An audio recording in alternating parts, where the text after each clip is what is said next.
problem solver Melissa HIPOLIT has been investigating for years. Yesterday, a Richmond man was found guilty of causing a boating accident that killed one of his friends. Tonight, Melissa spoke with the victim's family about the verdict.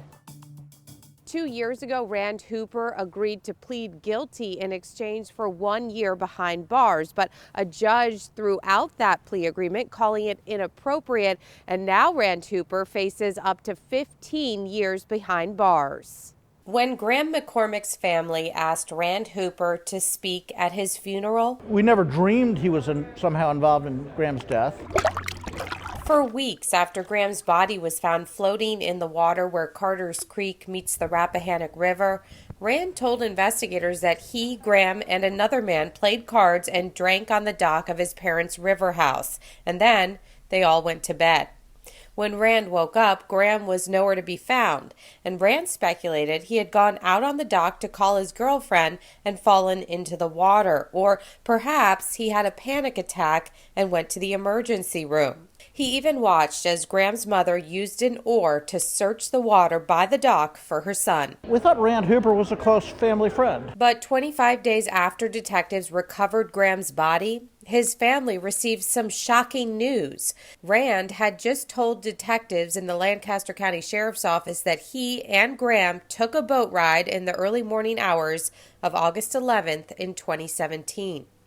Hooper said he could not remember who was driving the boat, but he remembered the boat hitting something hard, turning the boat's engine off, calling out for Graham, and when he didn't see or hear him, he figured his friend was a good swimmer and could make it to shore, got his bearings straight to the tide's end, and then remembered nothing after that. They've never expressed any remorse or said they were sorry or anything. It's just such a sense of betrayal that my family feels. The revelation came after Lancaster detectives discovered a Boston whaler boat at the Hooper home with a large amount of damage that matched damage on the bulkhead where they found Graham's body.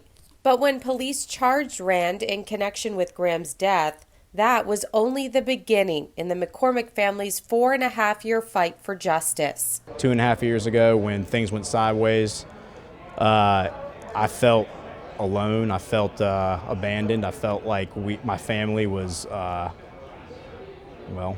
of left out in the cold.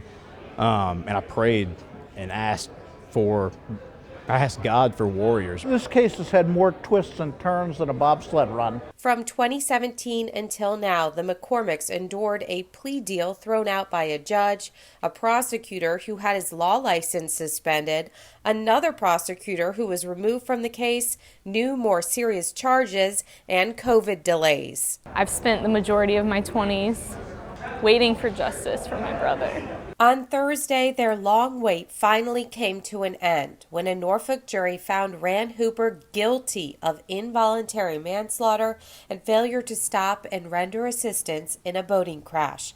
The judge revoked his bond. My life has been on hold. And for the first time, I really feel like I am going to be able to move forward. Once I saw that the handcuffs go on, that's when it became real. And that's when I felt like it was time to turn the page and I got my life back.